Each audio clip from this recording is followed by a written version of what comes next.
ಈ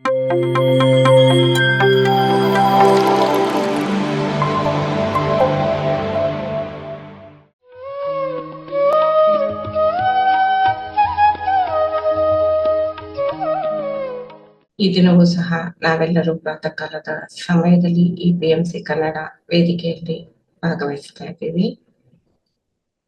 ನಮ್ಮೆಲ್ಲರ ಪ್ರೀತಿಯ ಗುರುಗಳಾದ ಪೂಜ್ಯ ಬ್ರಹ್ಮಶ್ರೀ ಪಿತಾಮಹ ಪತ್ರಿಜಿಯವರಿಗೆ ನನ್ನ ಶಿರಸಾಷ್ಟಾಂಗ ನಮನಗಳು. ನಿನ್ನೆ ನಾವು ತಿಳ್ಕೊಂಡ್ವಿ, ನಮ್ಮ ಶರೀರದಲ್ಲಿ ನಾವು ಹುಟ್ಟಿದಾಗಿನಿಂದಲೂ ಎಷ್ಟು ಬಾರಿ ನಾವು ಉಸಿರಾಡ್ತಾ ಇದ್ದೀವಿ. ಒಂದು ದಿವಸಕ್ಕೆ 20,000 ಬಾರಿ ಉಸಿರಾಡ್ತಾ ಇದ್ದೀವಿ. ಆದ್ರೆ ಇದನ್ನೇ ನಾವು ಸರಿಯಾಗಿ ನಮ್ಮ ಅಭ್ಯಾಸ ಇದೆಯಾ ಇಲ್ವಾ ಅನ್ನುವಂಥದ್ದು ನೋಡ್ಕೊಳ್ಳೋದು ಅತಿ ಮುಖ್ಯ. ಯಾವ ರೀತಿ ಅಂದ್ರೆ, ಈ ಶ್ವಾಸಕ್ರಿಯೆ ಅನೈಚ್ಛಿಕ, ಇನ್ವಾಲಂಟ್ರಿ, ತನ್ನಷ್ಟು ತಾನೇ ನಡೆಯೋದು. ನನಗೆ ಯಾವಾಗ ಬೇಕೋ ಅವಾಗ ನಾನೀಗ ಕೈ ಎತ್ತುತ್ತೀನಿ, ಬೇಡ ಅಂದಾಗ ಬಿಡ್ತೀನಿ, ಮಾತಾಡ್ತೀನಿ, ಬೇಡ ಅಂದಾಗ ಬಿಡ್ತೀನಿ. ಈ ರೀತಿಯದ್ದಲ್ಲ, ತಾನೇ ನಡೀತಾ ಇರುತ್ತೆ. ಆದ್ರೂ ನಾವು ಸ್ವಲ್ಪ ಬದಲಾವಣೆಗಳನ್ನ ಮಾಡಿಕೊಳ್ಳುವಂತಹ ಅಲ್ಲಿ ಆಪ್ಷನ್ ಇದೆ.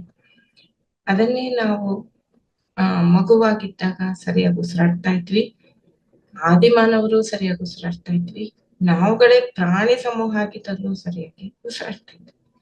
ಆದರೆ ಈ ಮನುಷ್ಯನಾದ ನಂತರ ಬೆಳವಣಿಗೆ ಆಗ್ತಾ ಆಗ್ತಾ ಆಗ್ತಾ ಈ ಉಸಿರಾಟದಲ್ಲಿ, ಅಭ್ಯಾಸದಲ್ಲಿ ಹಲವು ಬದಲಾವಣೆಗಳು ಆಗ್ಬಿಟ್ಟಿದೆ.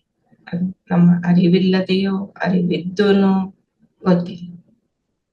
ಈ ಅಭ್ಯಾಸಗಳು ನಮ್ಮ ಶಾರೀರಿಕ, ಮಾನಸಿಕ, ಭಾವನಾತ್ಮಕ, ಆಧ್ಯಾತ್ಮಿಕ, ಸಾಮಾಜಿಕ ಎಲ್ಲಾ ಆರೋಗ್ಯದ ಸುಸ್ಥಿತಿಗೂ ಅತಿ ಅತಿ ಮುಖ್ಯ.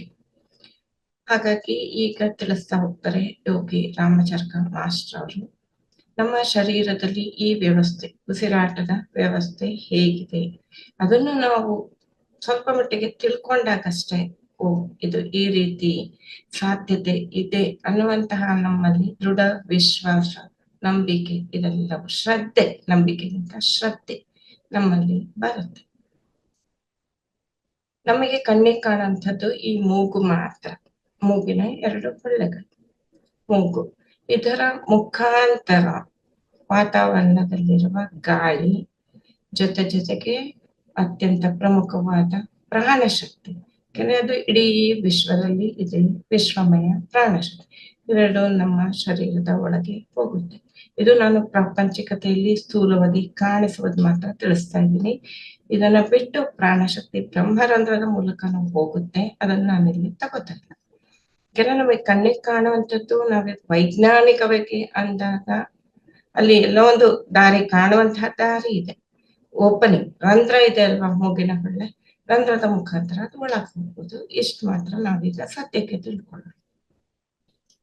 ಬೇರೆ ರೀತಿಯಿಂದನೂ ಈ ಪ್ರಾಣಶಕ್ತಿಯನ್ನ ನಾವು ಪಡ್ಕೋತೀವಿ, ಅದಂತೂ ಶತಸಿದ್ಧ ಖಚಿತವಾದದ್ದು. ಈ ಮೂಗಿನ ಮುಖಾಂತರ ನಮ್ಮ ಶ್ವಾಸ ಒಳಗ್ ಹೋದಾಗ ಅಲ್ಲೊಂದು ಶ್ವಾಸನಾಳ, ಅದಕ್ಕೂ ಮುಂಚೆ ಈ ಏನ್ ಹೇಳ್ತೀವಿ ಫ್ಯಾರಿಂಗ್ಸ್ ಅಂತ ಹೇಳ್ತೀವಿ, ಅದರ ಮುಖಾಂತರ ಹೋಗುತ್ತೆ ಗಾಳಿ. ಯಾವ ರೀತಿ ಶ್ವಾಸಕೋಶದಲ್ಲಿ ಗಾಳಿ ಚೀಲಗಳು ಅನ್ನುವಂತಹ ಕಟ್ಟ ಕಡೆಯ ಒಂದು ಸ್ಥಾನ ಇದೆ, ಈ ಗಾಳಿಯ ವಿನಿಮಯ ಆಗ್ಲಿಕ್ಕೆ ಅಲ್ಲಿ ತನಕ ಹೋಗ್ಬೇಕಾದ್ರೆ ಒಂದು ಮಾರ್ಗ ಇದೆ. ಈಗ ನಾವು ತುಮಕೂರಿನಿಂದ ಬೆಂಗಳೂರಿಗೆ ಹೋಗ್ಬೇಕಾದ್ರೆ, ಬೆಂಗಳೂರಿನ ಬಸ್ ಸ್ಟ್ಯಾಂಡಿಗೆ ಹೋಗ್ಬೇಕಾದ್ರೆ, ನಾನಿಲ್ಲಿ ಪ್ರಾರಂಭ ಆದ್ಮೇಲೆ ಹಲವಾರು ರಸ್ತೆಗಳ ಮೂಲಕ ನಾನು ಹೋಗ್ಬೇಕು, ರಸ್ತೆಗಳ ಮುಖಾಂತರ ನಾನು ಹೋಗ್ಬೇಕು.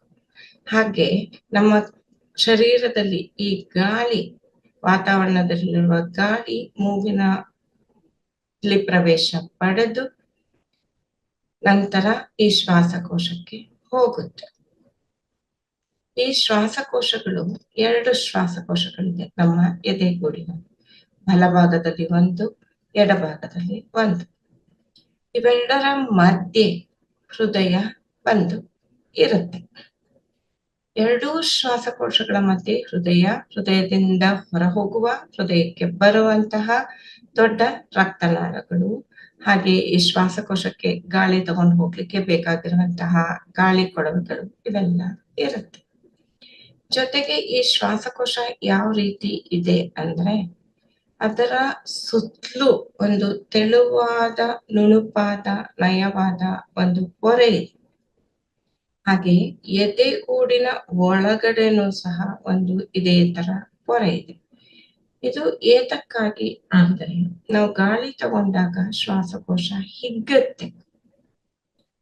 ಹಿಗ್ಲಿಕ್ಕೆ ನಮ್ಗಲ್ಲಿ ಒಂದು ಸ್ಪೇಸ್ ಬೇಕಲ್ವಾ, ಸ್ಪೇಸ್ ಬೇಕು. ಹಾಗೆಯೇ ಎದೆಗೂಡಿನ ಎಂದು ಈಗ ಏನು ಒಂದ್ ರೂಮ್ ಅಂದ್ರೆ ಸುತ್ತುವರೆದಿರೋದೇನೋ ಗೋಡೆಗಳು, ಆ ರೀತಿ ಎದೆಗೂಡಿನ ಗೋಡೆಗಳು ಅದ್ರ ಜೊತೆ ಘರ್ಷಣೆ ಆಗಬಾರ್ದು. ಶ್ವಾಸಕೋಶಕ್ಕೂ ಅದರ ಮಧ್ಯೆ ಒಂದು ಗ್ಯಾಪ್ ಇದೆ. ಶ್ವಾಸಕೋಶದ ಹೊರಮೈ ಮೇಲೂ ಒಂದು ನುಣುಪಾದ ಒಂದು ಪದರ ಇದೆ. ಈ ಎದೆಗೂಡಿನ ಒಳಭಾಗದಲ್ಲೂ ನುಣುಪಾದ ನಯವಾದ ಒಂದು ಪೊರೆ ಇದೆ. ಇದು ಹಿಗ್ಗುವಾಗ ಕುಗ್ಗುವಾಗ ಯಾವುದೇ ರೀತಿಯ ಘರ್ಷಣೆ ಆಗ್ಲಿ ಒಂದ್ ಶಬ್ದ ಆಗ್ಲಿ ಏನೂ ಉಂಟಾಗಲ್ಲ. ನಮ್ ಗಸ್ಲಿಗೆ ಅದು ಹೋಗಿ ಎದೆಗೂಡನ್ನ ತಲುಪುತ್ತೆ, ಅಲ್ಲಿವರೆಗೂ ಹಿಗ್ಗತ್ತೆ, ವಾಪಸ್ ಬರುತ್ತೆ ಅನ್ನೋದು ಗೊತ್ತಾಗೋದಿಲ್ಲ. ಅದು ಮುಕ್ತವಾಗಿ ಹಿಗ್ಗಲಿಕ್ಕೆ ಕುಗ್ಗಲಿಕ್ಕೆ ಒಂದು ಅಲ್ಲಿ ಫ್ರೀ ಸ್ಪೇಸ್ ಇದೆ. ಸುತ್ತಲೂ ಎಲ್ಲೂ ಅಂಟಿಕೊಂಡಿಲ್ಲ, ಪೂರ್ತಿ ಫ್ರೀ ಇದೆ. ಪಕ್ಕದಲ್ಲಿ, ಕೆಳಭಾಗದಲ್ಲಿ, ಮೇಲ್ಭಾಗದಲ್ಲಿ ಎಲ್ಲ ಕಡೆನೂ ಫ್ರೀ ಇದೆ. ಕೇವಲ ಗಾಳಿ ಬರ್ಲಿಕ್ಕಾಗಿ ಆ ಗಾಳಿ ಒಂದು ಕೊಳವೆಗಳಿದೆಯಲ್ಲ ಅದಕ್ಕೆ ಮಾತ್ರ ಈ ಶ್ವಾಸಕೋಶ ಅಂಟಿಕೊಂಡು. ಈ ಶ್ವಾಸಕೋಶನ ನೋಡಿದಾಗ್ಲೂ ಸಹ ಒಂದು ಯಾವ ರೀತಿ ಇದೆ ಅಂದ್ರೆ ಒಂದು ಸ್ಪಾಂಜ್ ಕಾಣುತ್ತಲ್ಲ ನಮಗೆ, ರಂಧ್ರಗಳಿರುವ ಹಾಗೆ ಆ ರೀತಿ ಕಾಣುತ್ತೆ ನೋಡ್ಲಿಕ್ಕೆ. ಸುಮ್ಮನೆ ಇದೊಂದು ಎಕ್ಸ್ಟ್ರಾ ಮಾಹಿತಿ ಕೊಡ್ತಾ ಇದ್ದೀನಿ. ಹಾಗೂ ಸ್ವಲ್ಪ ಮಟ್ಟದ ಎಲಾಸ್ಟಿಸಿಟಿ ಅಂತ ಹೇಳ್ತೀವಲ್ಲ, ಈಗ ಒಂದು ರಬ್ಬರ್ ಬ್ಯಾಂಡ್ ಹಿಂಗೆ ಎಳೆದ್ರೆ ಎಲಾಸ್ಟಿಕ್, ಅಥವಾ ಈವನ್ ಎಷ್ಟೊಂದು ನಮ್ಮ ಉಡುಪುಗಳಲ್ಲೂ ಎಲಾಸ್ಟಿಕ್ ನಾವು ನೋಡೇ ಇರ್ತೀವಲ್ವ, ಹಿಂಗೆ ನಾವು ಎಳೆದಾಗ ಅದು ಹಿಗ್ಗತ್ತೆ, ಸ್ಟ್ರೆಚ್ ಆಗತ್ತೆ. ಈ ಶ್ವಾಸಕೋಶವು ಸ್ವಲ್ಪ ಮಟ್ಟಿಗೆ ಆ ಎಲಾಸ್ಟಿಸಿಟಿ ಇದೆ. ಏತಕ್ಕಾಗಿ ಈ ಎಲಾಸ್ಟಿಸಿಟಿ ಅನ್ನುವಂತಹ ಸ್ವಭಾವದ ಬಗ್ಗೆ ತಿಳಿಸ್ತಾ ಇದ್ದೀನಿ ಅಂದ್ರೆ, ಹಲವಾರು ಶ್ವಾಸಕೋಶದ ಅನಾರೋಗ್ಯ ಸ್ಥಿತಿಯಲ್ಲಿ ಈ ಎಲಾಸ್ಟಿಸಿಟಿ ಅನ್ನುವಂಥದ್ದನ್ನ ಹೊರಟೋಗ್ಬಿಟ್ಟಿರುತ್ತೆ. ಆಗ ಶ್ವಾಸಕೋಶ ಸಂಬಂಧಿ ಹಲವಾರು ಕಾಯಿಲೆಗಳು ಬರುತ್ತೆ. ಹಾಗಾಗಿ ಈ ಒಂದು ವಿಷಯ ಸಹ ಇಲ್ಲಿ ತಿಳಿಸ್ತಾ ಇದ್ದೀನಿ.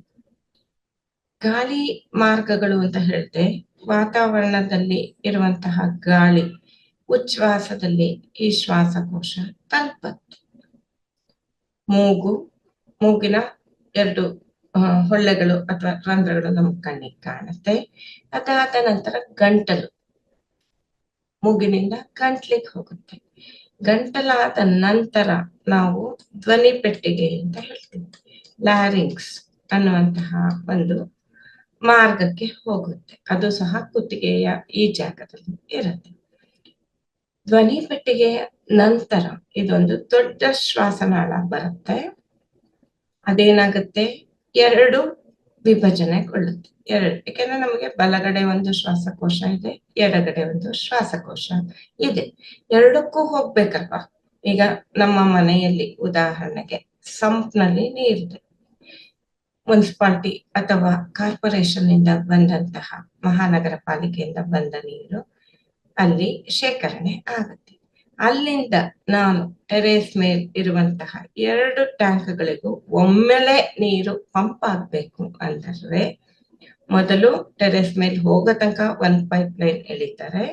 ಅಲ್ಲಿಂದ ಅದನ್ನ 2 ಡಿವಿಷನ್ಸ್ ಅಥವಾ ವಿಭಜನೆಗಳನ್ನ ಮಾಡಿ ಅದು 2 ಟ್ಯಾಂಕ್ಗೆ ಒಂದೇ ಸರಿ ಹೋಗ್ಬೇಕಾದ್ರೆ ನಾವು ಈ ರೀತಿಯ ವ್ಯವಸ್ಥೆ ಮಾಡ್ತೀವಿ. ಅದು ಕವಲೊಡೆಯುತ್ತೆ, 2 ಕವಲುಗಳಾಗಿ, ದೊಡ್ಡ ಕವಲುಗಳಾಗಿ ಆಗತ್ತೆ. ನೆಕ್ಸ್ಟ್ ಅದು ಶ್ವಾಸಕೋಶದ ಎಲ್ಲೆಡೆ, ಶ್ವಾಸಕೋಶ ಒಂದು ಇಡೀ ಎದೆಗೂಡನ್ನ 2 ಭಾಗ ಮಾಡಿದ್ರೆ, ಒಂದ್ ಕಡೆ ಬಲ ಶ್ವಾಸಕೋಶ, ಇನ್ನೊಂದ್ ಕಡೆ ಎಡ ಶ್ವಾಸ. ಅದರಲ್ಲಿರುವ ಎಲ್ಲಾ ಭಾಗಗಳನ್ನು ತಲುಪಬೇಕು ಈ ಒಂದು ಗಾಳಿ ಮತ್ತೆ ಪ್ರಾಣ ಶಕ್ತಿ. ಅದಕ್ಕೆ ನಾವು ಏನ್ ಹೇಳೋಣ, ಪ್ರಾಣವಾಯು ಅಂದ್ಬಿಡೋಣ. ಈ ಗಾಳಿಯಲ್ಲೇ ಪ್ರಾಣ ಶಕ್ತಿ ಇದೆ. ಪ್ರಾಣವಾಯು ನಮ್ಮ ಶ್ವಾಸಕೋಶದ ಎಲ್ಲಾ ಭಾಗಗಳನ್ನು ತಲುಪಬೇಕು ಅಂದ್ರೆ ಮತ್ತೆ ಈ ಗಾಳಿ ನಾಳ ಅಥವಾ ಗಾಳಿ ಕೊಳವೆ ಮತ್ತೆ ಮತ್ತೆ ಚಿಕ್ಕದಾಗಿ ವಿಭಜನೆಗೊಳ್ಳುತ್ತೆ. ಇದನ್ನ ನಾವು ಯಾವ ರೀತಿ ಒಂದು ಪ್ರಾಪಂಚಿಕತೆಯಲ್ಲಿ ಇರುವಂತಹ ಒಂದು ವಸ್ತು ಅಥವಾ ಒಂದು ನಮ್ಗೆ ಪ್ರತಿದಿನ ನೋಡಿರುವಂತಹದ್ದನ್ನ ಹೋಲಿಕೆ ಮಾಡ್ಕೋಬಹುದು ಅಂದ್ರೆ ಒಂದು ಮರವನ್ನು ನೋಡಿದಾಗ ಭೂಮಿಯಿಂದ ಒಂದು ದೊಡ್ಡ ಕಾಂಡ ಮೇಲ್ ಬರುತ್ತೆ. ನಂತರ ಅದು ವಿಭಜನೆಗೊಂಡು ಚಿಕ್ಕ ಚಿಕ್ಕ ಕವಲುಗಳಾಗುತ್ತೆ. ಅದರ ತುದಿಯಲ್ಲಿ ಒಂದೊಂದು ಎಲೆಗಳು ಇರುತ್ತೆ. ಇದನ್ನ ನಾವು ನೋಡಿದ್ವಿ. ಈ ಮರವನ್ನೇ ತಲೆ ಕೆಳಗು ಅಂದ್ರೆ ಉಲ್ಟಾ ಮಾಡಿದರೆ ಅದು ನಮ್ಮ ಶ್ವಾಸಕೋಶದ ರಚನೆ ಆಗುತ್ತೆ. ಯಾಕೆಂದ್ರೆ ಈ ಗಾಳಿ ಬರುವಂತದ್ದು ಈ ಕಾಂಡ, ಈಗ ಕಾಂಡ ಭೂಮಿ ಮೇಲಿಲ್ಲ, ಮೇಲ್ಗಡೆ ಇದೆ. ಮೇಲಿಂದ ವಾತಾವರಣದಿಂದ ಗಾಳಿ ಪಡೆಯುತ್ತೆ, ನಂತರ ಎರಡು ದೊಡ್ಡ ಕವಲುಗಳಾಗುತ್ತೆ, ನಂತರ ಚಿಕ್ಕ ಚಿಕ್ಕ ಆಗತ್ತೆ. ಈ ಒಂದು ವ್ಯವಸ್ಥೆ ಕೊನೆಯಲ್ಲಿ ಮರದಲ್ಲಿ ಕೊನೆಯ ಒಂದು ಈ ಕವಲುಗಳು, ಈ ಬ್ರಾಂಚಸ್ ಅಲ್ಲಿ ಎಲೆಗಳು ಬರುತ್ತಲ್ಲ, ಅದೇ ರೀತಿ ನಮ್ಮ ಶ್ವಾಸಕೋಶದಲ್ಲಿ ಗಾಳಿ ಚೀಲಗಳು ಅನ್ನುವಂತಹ ಅತಿ ಸೂಕ್ಷ್ಮವಾದ ಗಾಳಿ ಚೀಲ, ಹೇಗೆ ಒಂದು ಬಲೂನ್ ಇರುತ್ತಲ್ಲ ಆ ರೀತಿ ಚಿಕ್ಕ ಚಿಕ್ಕ ಅಂದ್ರೆ ಅತಿ ಸೂಕ್ಷ್ಮ ಇರುತ್ತೆ. ಈ ಶ್ವಾಸಕೋಶಕ್ಕೆ ನಮ್ಮ ರಕ್ತ ಸಂಚಾರ ಕೂಡ ಸಮೃದ್ಧವಾಗಿ ರಕ್ತ ಪೂರೈಕೆ ಆಗುತ್ತೆ. ಯಾಕೆ ರಕ್ತ ಪೂರೈಕೆ ಆಗುತ್ತೆ? ಈ ಗಾಳಿ ಚೀಲಗಳಿದೆಯಲ್ಲ ಅದನ್ನೆಲ್ಲವನ್ನು ಸುತ್ತುವರೆದಿದೆ ಅತಿ ಚಿಕ್ಕ ಸೂಕ್ಷ್ಮವಾದಂತ ರಕ್ತನಾಳಗಳು. ಇವುಗಳು ನಾವು ಶರೀರದಲ್ಲಿ ನಮ್ಮ ಶರೀರದ ಜೀವಕೋಶಗಳೆಲ್ಲ ಕಾರ್ಯಾಚರಣೆಯಲ್ಲಿದ್ದಾಗ ಏನೇನು ತ್ಯಾಜ್ಯ ವಸ್ತುಗಳು ಉತ್ಪತ್ತಿ ಆಗತ್ವೋ ಅದೆಲ್ಲವನ್ನು ಈ ಗಾಳಿ ಚೀಲಗಳಲ್ಲಿ ಸುತ್ತುವರೆದಿರುವಂತಹ ರಕ್ತಕ್ಕೆ ರವಾನೆ ಮಾಡುತ್ತೆ. ಇಲ್ಲಿ ನಾವು ಒಳಗಡೆಗೆ ಆಮ್ಲಜನಕ ಪ್ರಾಣಶಕ್ತಿ ತಗೊಂಡಿದ್ದೀವಿ. ಶರೀರದಲ್ಲಿ ಉತ್ಪತ್ತಿಯಾಗಿರುವಂತಹ ತ್ಯಾಜ್ಯ ವಸ್ತುಗಳು ಹೊರಗಡೆಗೆ ವಿಸರ್ಜನೆ ಆಗ್ಬೇಕು. ಈ ಗಾಳಿ ಚೀಲದ ಸುತ್ತಲಿರುವಂತಹ ರಕ್ತದಲ್ಲಿ ತ್ಯಾಜ್ಯ ವಸ್ತು ಇದೆ, ಗಾಳಿ ಚೀಲದಲ್ಲಿ ನಮಗೆ ಅವಶ್ಯಕತೆ ಇರುವ ವಸ್ತುಗಳಿದೆ. ಎರಡರ ವಿನಿಮಯ ಆಗುತ್ತೆ. ಈ ರೀತಿಯಾದ ಅತ್ಯದ್ಭುತವಾದ ವಿನ್ಯಾಸವುಳ್ಳ ಒಂದು ರಚನೆ ನಮ್ಮ ಶರೀರದಲ್ಲಿ ಇದೆ. ನಂತರ ನಾವು ನೋಡ್ತಾ ಹೋದಾಗ ಕೇವಲ ಇದು ಮೂಗು ಒಂದು ಬಾಗಿಲಷ್ಟೇನ ಈ ಶ್ವಾಸಕೋಶಕ್ಕೆ ಗಾಳಿ ಅಥವಾ ಈ ಪ್ರಾಣವಾಯುವನ್ನ ಒಳಗೆ ಪ್ರವೇಶ ಪಡೀಲಿಕ್ಕಾಗಿ ಒಂದು ಬಾಗಿಲು ಅಥವಾ ದ್ವಾರ ಅಷ್ಟೇನಾ ಅನ್ಕೊಂಡ್ರೆ ಅಲ್ಲ. ಮೂಗಿನ ರಚನೆ ಕೂಡ ಅತ್ಯದ್ಭುತವಾಗಿದೆ. ಮೂಗಿನ ರಚನೆನೇ ನಾನು ತಿಳಿಸ್ಬೇಕು ಅಂದ್ರೆ ಒಂದು ದಿನದ ಸೆಷನ್ ಆಗುತ್ತೆ, 30 ನಿಮಿಷ ತಿಳಿಸ್ಬೇಕಾಗುತ್ತೆ. ಹೇಗೆ ಅಂದ್ರೆ, ಈಗ ಚಳಿಗಾಲ, ವಾತಾವರಣದ ಗಾಳಿ ತಣ್ಣಗಿರುತ್ತೆ. ಆಗ ನಾವು ಅದೇ ಗಾಳಿನ ಒಳಗೆ ತಗೊಂಡು ಅದು ಶ್ವಾಸಕೋಶದ ಗಾಳಿ ಚೀಲ ತನಕ ಹೋದ್ರೆ ಹಲವಾರು ಅದರ ಪ್ರಭಾವಗಳು, ತೊಂದರೆಗಳು, ದುಷ್ಪರಿಣಾಮಗಳು ಇರುತ್ತೆ. ಹಾಗಾಗಿ ಮೂಗಿನ ಮುಖಾಂತರ ಹೋಗುವಾಗ ಆ ಗಾಳಿ ಏನಾಗುತ್ತೆ, ಬೆಚ್ಚಗಾಗುತ್ತೆ. ಹಾಗೆಯೇ ವಾತಾವರಣದ ಗಾಳಿ ಇಟ್ ಈಸ್ ಡ್ರೈ, ಇಲ್ಲಿ ತೇವಾಂಶ ಇಲ್ಲದೆ, ಅಂದ್ರೆ ನಮ್ಮ ಶರೀರಕ್ಕೆ ಬೇಕಾಗಿರುವಷ್ಟು ತೇವಾಂಶ ಇರೋದಿಲ್ಲ. ಈ ಮೂಗಿನ ಒಳಗೆ ಹೋಗಿ ಗಂಟಲನ್ನು ತಲುಪುವುದರ ಒಳಗೆ ಒಂದು ತೇವಾಂಶ ಸಹ ನಮ್ಮ ಶರೀರಕ್ಕೆ ಒಂದು ಶ್ವಾಸಕೋಶದ ಒಳಗೆ ಬೇಕಾಗಿರುವಂತಹ ತೇವಾಂಶ ಕೂಡ ಅದಕ್ಕೆ ಸೇರ್ಪಡೆ ಆಗುತ್ತೆ. ಇನ್ನೂ ಹಲವಾರಿದೆ, ನಾನು ಮೂಗಿನ ಒಂದು ರಚನೆ ಬಂದಾಗ್ಲೇ ಅದನ್ನ ತಿಳಿಸ್ತೀನಿ. ಹಾಗಾಗಿ ಈ ಪ್ರಾಣವಾಯು ಮೂಗಿನ ಒಳಗೆ ಹೋದಾಗ ಬೆಚ್ಚಗೆ ಆಗತ್ತೆ, ತೇವಾಂಶನು ಬೆಚ್ಚಗಾಗತ್ತೆ, ತೇವದಿಂದ ಕೂಡಿರುತ್ತೆ. ನಂತರ ಗಂಟ್ಲಿಗೆ ಬರುತ್ತೆ. ಗಂಟಲಿಗೆ ಬಂದಂತಹ ಒಂದು ಗಾಳಿ, ಇಲ್ಲಿ ಅತಿ ಸೂಕ್ಷ್ಮವಾದ ವಿಷಯ ಇದೆ, ಎಲ್ಲರೂ ಗಮನ ಇಟ್ಟು ಕೇಳಿ. ಗಂಟಲು ಅನ್ನುವಂಥದ್ದು ಮೂಗಿನಿಂದ ಬಂದು ಈ ಜಾಗ ಅಂತ ಅನ್ಕೊಳ್ಳಿ. ಅಲ್ಲಿಂದ ಅದಕ್ಕೆ ಮುಂಚೆ ಹೇಳ್ತೀನಿ, ಈ ಗಂಟ್ಲು ಅನ್ನೋದು ನಮ್ಗೆ ಇನ್ನೊಂದು ಒಂದು ಮಾರ್ಗನೂ ಇದೆ. ಒಂದು ಮನೆಯ ಒಳಗೆ ಹೋಗ್ಬೇಕಾದ್ರೆ ಅಥವಾ ಒಂದು ಕಾಂಪೌಂಡ್ ಒಳಗೆ ಹೋಗ್ಬೇಕಾದ್ರೆ ಕೆಲವೊಬ್ರು ಮನೆಯಲ್ಲಿ ಒಂದು ದೊಡ್ಡ ಗೇಟ್, 4 ವೀಲರ್ಸ್ ಕಾರ್ ಎಲ್ಲ ಪ್ರವೇಶ ಪಡೀಲಿಕ್ಕೆ, ಇನ್ನೊಂದು ಚಿಕ್ಕ ಗೇಟ್ ನಾವಷ್ಟೇ ಒಳಗೆ ಹೋಗ್ಲಿಕ್ಕೆ 2 ಗೇಟ್ಗಳಿರುತ್ತೆ. ಇದು ನಾವೆಲ್ಲರೂ ನೋಡಿರುವಂತಹ ಒಂದು ಅತಿ ಸಾಮಾನ್ಯವಾದ ವಿಷಯ. ಇಲ್ಲಿ ನಾವು ನೋಡಿದ್ರೆ ವಾಯು ಇದೆ ಅಲ್ವಾ, ಬಾಯಿನಿಂದಲೂ ಸಹ ಗಾಳಿ ಒಳಗೆ ಹೋಗಬಹುದು. ಇದನ್ನ ನಾವೆಲ್ಲರೂ ಹಲವಾರು ವ್ಯಕ್ತಿಗಳಲ್ಲಿ ಗಮನಿಸಿರ್ತೀವಿ. ನಿದ್ದೆ ಮಾಡುವಾಗ ಬಾಯಿ ತೆಗೆದುಕೊಂಡೆ ವಾಯು ತೆರೆದಿರುವಂತೆಯೇ ಉಸಿರಾಟ ನಡೀತಿರುತ್ತೆ. ಹಾಗಿದ್ರೆ ಬಾಯಿಂದಲೂ ಉಸಿರಾಡಬಹುದಾ? ಉಸಿರಾಡ್ತಾ ಇದೀವಿ ನಮಗೆ ಗೊತ್ತಿಲ್ದೇನೆ ಕೆಲವು ಸಂದರ್ಭಗಳಲ್ಲಿ, ಕೆಲವು ಸಮಯಗಳಲ್ಲಿ. ಬಾಯಿನಿಂದ ಉಸಿರಾಡುವುದು ಆರೋಗ್ಯಕರ ಉಸಿರಾಟ ಅಲ್ಲ. ಮೂಗಿನ ಉಸಿರಾಟ ವಿಷಯ ಬಂದಾಗ ಬಾಯಿಂದ ಉಸಿರಾಡಿದ್ರೆ ಏನೇನಾಗತ್ತೆ ಅನ್ನುವಂತಹ ವಿಷಯವನ್ನು ವಿವರವಾಗಿ ಮಾಸ್ಟರ್ ತಿಳಿಸ್ತಾರೆ. ಅದನ್ನು ನಾನು ಇಲ್ಲಿ ಪ್ರಸ್ತುತ ಪಡಿಸ್ತೀನಿ. ಈ ಬಾಯಿಂದ ಬಾಯಿ ಏನಕ್ಕಿದೆ? ಈಗ ನಾನು ಮಾತಾಡ್ತಾ ಇದ್ದೀನಿ, ಈ ಒಂದು ಮಾತು ಅಲ್ಲಿ ಉತ್ಪತ್ತಿ ಆಗಿ ಹೊರಗಿಡ್ಲಿಕ್ಕಾಗಿನೂ ಈ ಬಾಯಿ ಇದೆ. ಇದಲ್ಲದೆ ನಮಗೆಲ್ಲರಿಗೂ ಅತಿ ಅತಿ ಒಂದು ಇಷ್ಟವಾದ ಆಹಾರ ಸೇವನೆ, ರುಚಿ, ಸ್ವಾದ, ಇದೆಲ್ಲದಕ್ಕೂ ಈ ಬಾಯಿ. ನಾವು ಆಹಾರವನ್ನು ಸಹ ಬಾಯಿಂದ ತಗೋತೀವಿ. ಇದೇ ಬಾಯಿಯ ಮುಖಾಂತರ ಗಾಳಿಯನ್ನು ಉಸಿರಾಡಬಹುದು ಅಂತ ಯಾರು ಬಾಯಿ ತಕ್ಕೊಂಡು ಉಸಿರಾಡ್ತಾರೋ ಅವರನ್ನು ನೋಡಿ. ಹಾಗಿದ್ದಲ್ಲಿ ಈ ನಾವು ಆಹಾರ ಬಾಯಿಂದ ಸೇವಿಸಿ ಆಗಿದ್ದು ನುಂಗ್ತೀವಿ. ನುಂಗ್ದಾಗ ಶ್ವಾಸಕೋಶಕ್ಕೆ ಹೋಗ್ಬಿಡುತ್ತಾ? ಏಕೆಂದ್ರೆ ಗಂಟ್ಲಿನ ಮುಖಾಂತರನೇ ಇದು ನಮ್ಮ ಜಠರ ಅಥವಾ ಹೊಟ್ಟೆಯನ್ನ ತಲುಪುದು. ಇದೇ ಗಂಟಲಿನ ಮುಖಾಂತರ ಗಾಳಿ ಸಹ ಶ್ವಾಸಕೋಶ ತಲುಪುತ್ತೆ. ಇವೆರಡು ಅದಲು ಬದಲೇನಾಗಲ್ವಾ? ಆಹಾರ ಶ್ವಾಸಕೋಶಕ್ಕೆ, ಗಾಳಿ ನಮ್ಮ ಜಠರಕ್ಕೆ ಅನ್ನುವಂತಹ ಒಂದು ಸಂಶಯ ಕೂಡ ನಮ್ಮಲ್ಲಿ ಉದ್ಭವ ಆಗುತ್ತೆ. ಆದ್ರೆ ಎಷ್ಟು ಅಚ್ಚುಕಟ್ಟಾದ ಸುವ್ಯವಸ್ಥಿತವಾದ ಒಂದು ಸುಸಜ್ಜಿತವಾದ ಒಂದು ವಿನ್ಯಾಸ ನಮ್ಮ ಶರೀರದಲ್ಲಿ ಇದೆ ಅಂದರೆ, ನಾವು ಆಹಾರವನ್ನ ಬಾಯಲ್ಲಿ ತಗೋತೀವಿ, ಅಗಿತೀವಿ, ನುಂಗ್ತೀವಿ. ನುಂಗುವಾಗ ಇದು ಒಂದು ಮುಖ್ಯವಾದ ವಿಷಯ ಬರುತ್ತೆ. ನಾನೀಗಾಗಲೇ ತಿಳಿಸ್ದೆ, ಮೂಗಿನಿಂದ ಹೋದ ಈ ಪ್ರಾಣವಾಯು ಗಂಟ್ಲಿಗೆ ಬರುತ್ತೆ. ಗಂಟ್ಲಿನ ನೆಕ್ಸ್ಟ್ ಸ್ಟೇಷನ್ ಯಾವ್ದಪ್ಪ ಅಂದ್ರೆ ಧ್ವನಿ ಪೆಟ್ಟಿಗೆ ಅಂತ ಹೇಳ್ತಾರೆ. ಲ್ಯಾರಿಂಗ್ಸ್ ಅಂತ ಕೇಳಿರ್ತೀರ ನೀವು. ಧ್ವನಿ ಅನ್ನುವಂಥದ್ದು ಎಲ್ಲಿ ಒಂದು ವೋಕಲ್ ಕಾರ್ಡ್ಸ್ ಅಂತಾನು ಕೇಳಿರ್ತೀರ. ಇವೆಲ್ಲ ಸಾಧಾರಣ ಪದಗಳು. ಈ ಧ್ವನಿ ಪೆಟ್ಟಿಗೆ, ಅದರಲ್ಲಿರುವ ವೋಕಲ್ ಕಾರ್ಡ್ಸ್ ಇರುವಂತಹ ಒಂದು ಸ್ಟ್ರಕ್ಚರ್ ಈ ಗಂಟಲಿನ ಕೆಳಭಾಗ, ಇಲ್ಲಿ ನಾನು ಕೈ ಇಟ್ಟಿದ್ದೀನಲ್ಲ ಈ ಜಾಗದಲ್ಲಿ ಇರುತ್ತೆ. ಇದಕ್ಕೊಂದು ಮುಚ್ಚಳ ಇದೆ. ಎಂತಹ ಮುಚ್ಚಳ ಅಂದ್ರೆ ಏರ್ ಟೈಟ್. ಈಗ ಪ್ರಾಪಂಚಿಕತೆಯಲ್ಲಿ ನಾವು ಟಪ್ಪರ್ ವೇರ್ ಇರ್ಬೋದು, ಇನ್ನೊಂದು ಏರ್ ಟೈಟ್ ಬಾಕ್ಸ್ಗಳು ಅನ್ನೋದನ್ನ ತಗೊಂಬಂದು ಇಟ್ಕೊಂಡಿರ್ತೀವಿ.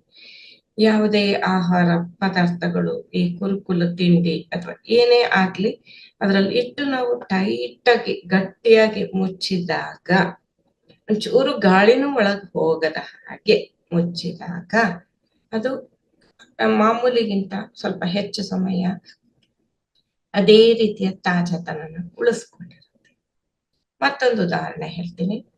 ಈಗೆಲ್ಲ ಸೌಂಡ್ ಪ್ರೂಫ್ ರೂಮ್ಸ್ ಅನ್ನುವಂಥದ್ನು ಸಹ, ಹೊರಗಿನ ಶಬ್ದ ನಮಗೆ ಒಂಚೂರು ಒಳಗ್ ಬರದ ಹಾಗೆ, ಕಿಟಕಿಗಳನ್ನು ಸಹ ಒಂಚೂರು ಗಾಳಿ ಬರದ ಹಾಗೆ, ಒಂಚೂರು ಶಬ್ದನೂ ಬರದ ಹಾಗೆ ಅಂತಹ ಕಿಟಕಿಗಳು ಇದೆ. ಈ ರೀತಿಯ ಇವೆಲ್ಲವೂ ಮನುಷ್ಯ ಮಾಡಿರುವಂತಹ, ಕಂಡು ಹಿಡ್ಕೊಂಡಿರುವಂತಹ ಆವಿಷ್ಕಾರನೂ ಅಲ್ಲ, ತಾನೇ ತನ್ನ ಪ್ರಯೋಗಗಳಿಂದ ಒಂದು ತಯಾರಿ ಮಾಡಿರುವಂತಹ ವಸ್ತುಗಳು. ಆದ್ರೆ ನಮ್ಮ ಶರೀರದಲ್ಲಿ ಗಂಟಲು ಅಥವಾ ಈ ಲ್ಯಾರಿಂಗ್ಸಿಗೆ ಒಂದು ಮುಚ್ಚಳ ಇದೆ. ಅದು ತುಂಬಾ ಬಿಗಿಯಾಗಿ ಈ ಲ್ಯಾರಿಂಕ್ಸ್ ಅನ್ನು ಮುಚ್ಚುತ್ತೆ. ಯಾವಾಗ ನಾನು ನುಂಗುವಾಗ. ಆಹಾರ ಇರ್ಬೋದು, ದ್ರವ ಪದಾರ್ಥ ಇರಬಹುದು, ನೀರಿರಬಹುದು, ಏನೇ ಆಗ್ಲಿ ಆಹಾರ ಈ ನುಂಗುವಿಕೆ ನಾನು ಒಳಗೆ ಸೇವಿಸುವಾಗ ಅದು ಶ್ವಾಸಕೋಶಕ್ಕೆ ಹೋಗಬಾರದು.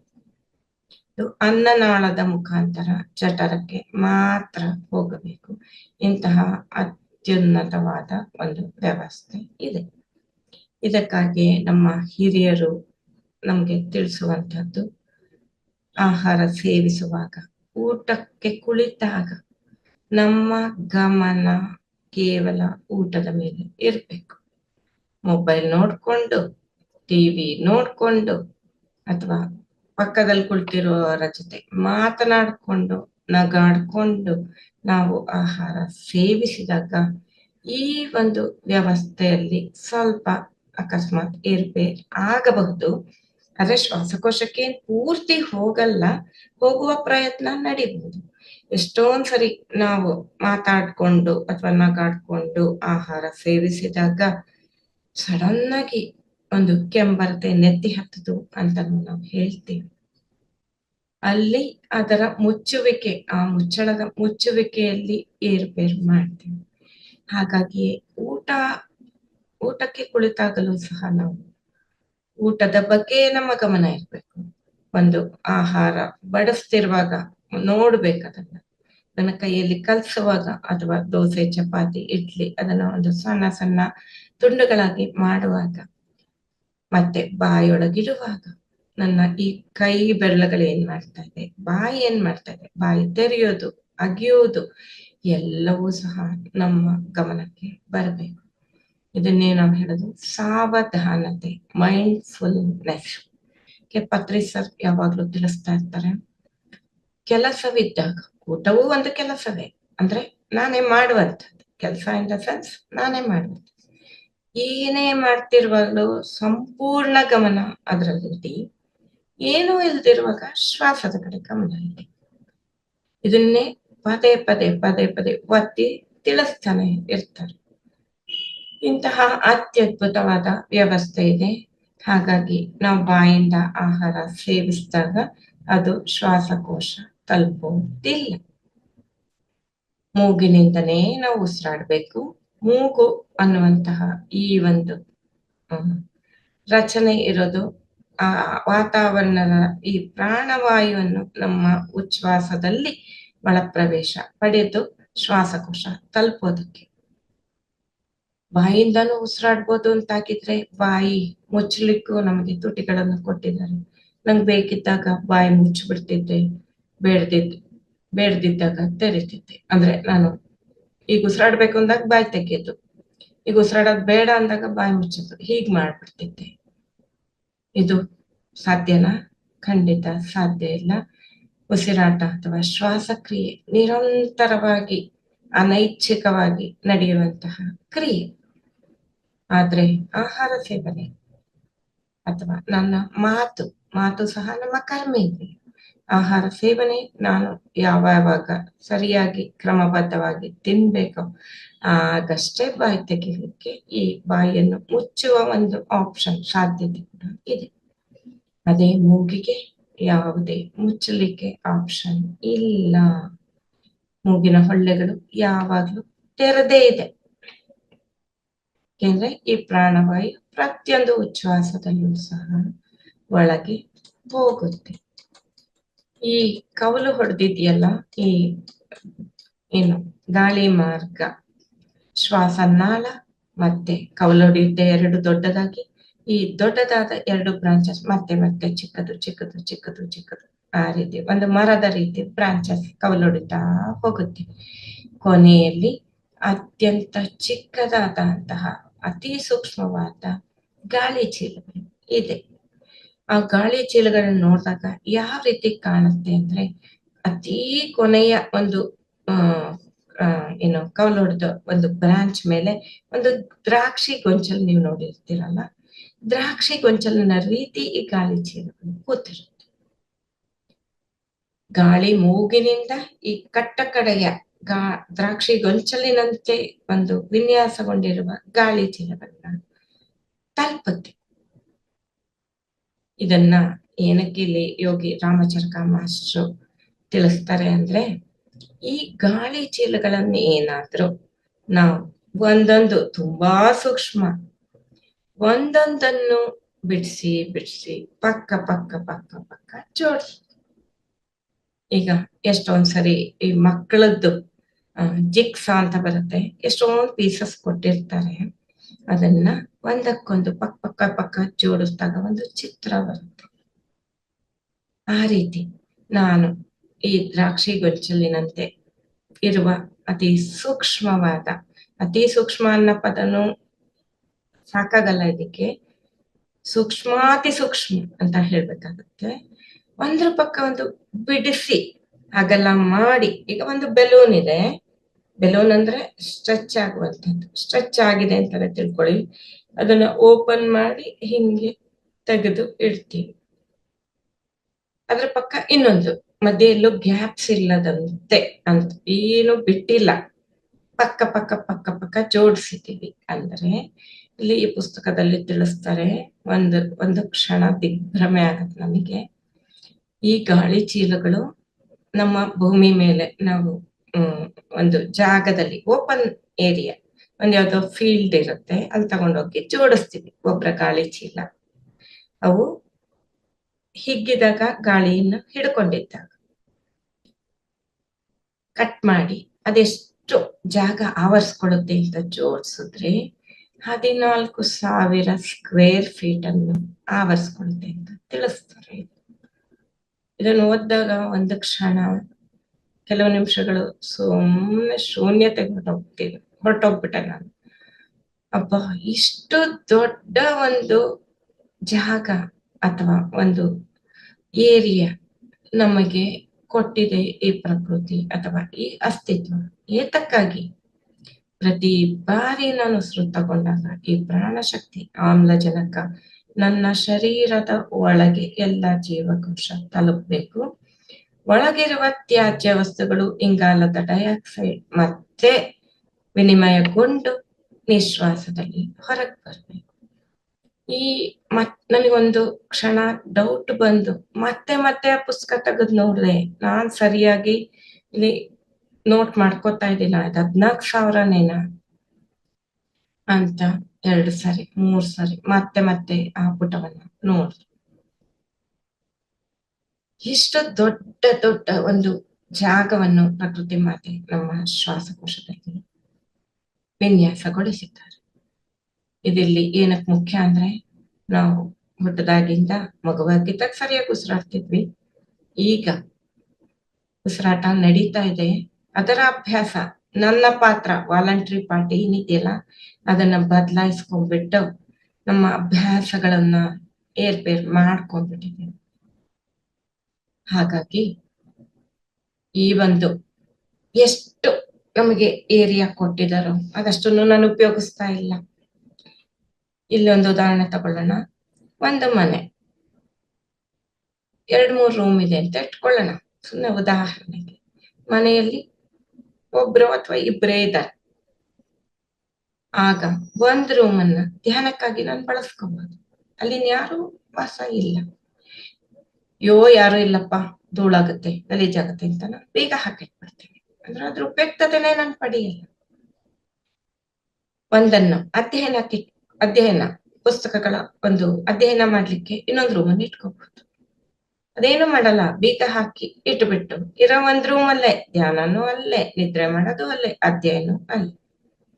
ಉಪಯುಕ್ತತೆ ನಾನು ಪಡೀತಾ ಇಲ್ಲ ಆ ರೀತಿ. ಅಥವಾ ಎಷ್ಟೊಂದು ವೆರೈಟೀಸ್ ಆಫ್ ಏನು ಆಹಾರ ಪದಾರ್ಥಗಳು, ಏನು ಒಂದು ಸಾತ್ವಿಕ ಆಹಾರ, ತರಕಾರಿ ಇರ್ಬೋದು, ಮತ್ತೊಂದು ಮೊಳಕೆ ಕಾಳು ಇರ್ಬೋದು, ಇವೆಲ್ಲವೂ ಅಲ್ಲಿ ಒಂದು ಬಫೆ ಸಿಸ್ಟಮ್ ಅಲ್ಲಿ ಇರುತ್ತೆ. ಆದ್ರೆ ನಾನು ಹೋಗಿ ನನಗೆ ಏನಿಷ್ಟನೋ ಅದನ್ನಷ್ಟೇ ಸೇವಿಸ್ತೀನಿ. ಆಹಾರದ ದೃಷ್ಟಿಯಿಂದ ಇನ್ಯಾವುದು ಅತ್ಯುತ್ತಮವಾದ ಅದನ್ನ ನಾನು ಬಳಸೋದಿಲ್ಲ. ಈ ರೀತಿ ನಾನು ಇಷ್ಟು ದೊಡ್ಡ ಜಾಗ ಕೊಟ್ಟಿದ್ರು ಸಹ ನಾನು ನನ್ನ ಉಸಿರಾಟದ ಅಭ್ಯಾಸವನ್ನು ಸರಿಯಾಗಿ ಮಾಡಿಕೊಳ್ಳದಿದ್ದಲ್ಲಿ ಇದರ ಉಪಯುಕ್ತತೆ ಆಗೋದಿಲ್ಲ. ನೆಕ್ಸ್ಟ್ ಉಸಿರಾಟ, ಇದು ಸರಿಯಾದ ಅಭ್ಯಾಸದಿಂದ ನಾವು ಇಲ್ಲಿ ಇರುವಂತ ಶ್ವಾಸಕೋಶದ ಪೂರ್ಣ ಉಪಯೋಗ ಯಾವ ರೀತಿ ತಗೋತೀವಿ. ಈ ಶ್ವಾಸಕ್ರಿಯೆಯ ಒಂದು ಮುಖ್ಯ ಶ್ವಾಸಕ್ರಿಯೆ ಬೇರೆ ಎಲ್ಲ ಇಡೀ ದೇಹದ ಎಲ್ಲಾ ಆಂತರಿಕ ಕ್ರಿಯೆ ಮೇಲೆ ಯಾವ ರೀತಿ ಪ್ರಭಾವ ಬೀರುತ್ತೆ, ಅವೆಲ್ಲವೂ ಇದನ್ನೇ ಯಾವ ರೀತಿ ಅವಲಂಬಿಸಿದೆ ಅನ್ನೋದನ್ನು ಸಹ ಮುಂದೆ ತಿಳಿಸ್ತಾ ಹೋಗ್ತೀನಿ. ಇವತ್ತಿಗೆ ಇಷ್ಟೇ ಸಾಕು ಅನ್ಸುತ್ತೆ. ಅದೇ ಆಶ್ಚರ್ಯ ಚಕಿತರಾಗಿ ನಾವು ನಾಳೆ ತನಕ ಇರೋಣ ಅಂತ ಹೇಳ್ತಾ ಇಲ್ಲಿಗೆ ಮುಕ್ತಾಯ ಮಾಡೋಣ ಇವತ್ತಿಂದು. ಇನ್ನೂ ಇದೆ ಈ ಶ್ವಾಸಕೋಶದ ಇನ್ನೂ ಇದೆ, ಆದ್ರೆ ಇಲ್ಲಿಗೆ ಸಾಕು ಮಾಡೋಣ. PMC ಕನ್ನಡ ಚಾನೆಲ್ ಅನ್ನು ಲೈಕ್ ಮಾಡಿ, ಶೇರ್ ಮಾಡಿ, ಸಬ್ಸ್ಕ್ರೈಬ್ ಮಾಡಿ ಮತ್ತು ಮಾಡಿಸಿ. ಎಲ್ಲರಿಗೂ ಧನ್ಯವಾದಗಳು.